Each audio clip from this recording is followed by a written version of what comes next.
कोल्हापूर महानगरपालिकेची होऊ घातलेली 2026ची निवडणूक प्रभाग क्रमांक 19 मधून मी उमेदवारी भरून आज त्याची मतमोजणी होती आणि आपल्या भारतीय कायद्याप्रमाणे मतमोजणीला सुरुवात झाली आणि मोजणी पूर्ण झाल्यानंतर निवडणूक निर्णय अधिकारी यांनी दुर्वास कदम हे विजयी झालेत असं घोषित ते करणार होते. जवळपास सगळेच फक्त त्यांनी घोषित करून सर्टिफिकेट द्यायचं होतं. तर त्यामध्ये आमचे विरोधक जे आहेत, मी त्यांचं काही नाव घेणार नाही कारण ते स्वतः इथं नव्हते. जे विरोधक माझे होते ते तर स्वतः नव्हते.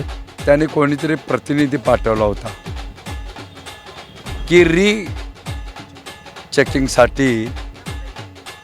तर त्यावेळेला निवडणूक निर्णय अधिकाऱ्याने आपल्याला बोलवून घेतलं आणि बापू असं पुन्हा त्यांना पोस्टल मतदान आणि EVMचे आकडे यासाठी त्याने एक अर्ज दिलेला आहे. मी सांगितलं की ठीक आहे सर, काय अडचण नाही आहे, लोकशाही आहे, लोकशाहीप्रमाणे हे झालं पाहिजे, त्यांचा अर्ज घ्या. मात्र अर्ज देणारे कोण आहेत ते मला कळू दे पहिल्यांदा. त्या ठिकाणी उमेदवार आलेत का, तर नाही आहे. उमेदवाराच्या वतीनं कोणीतरी प्रतिनिधी आलं.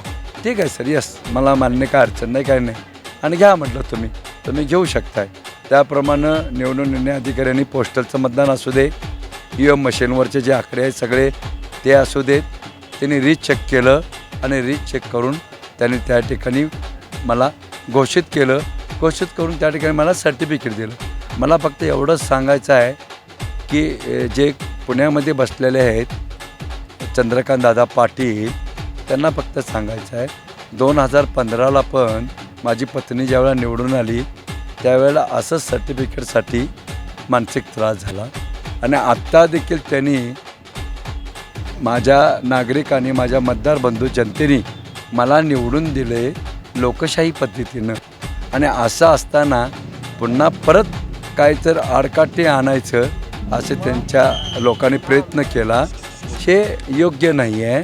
त्यामुळे मी एवढंच फक्त सांगेन, निवडणूक लोकशाही पद्धतीनं झालेलं आहे आणि हे छत्रपती शाहू महाराज, छत्रपती शिवाजी महाराज, शाहू फुले आंबेडकर यांच्या विचाराचं कोल्हापूर आहे या ठिकाणी. त्यामुळे मी एवढेच दादाला विनंती करेन की दादा, आपल्या कार्यकर्त्यांना सांगा, जय पराजय हा होत असतो, मात्र सत्य मानायला शिका. एवढंच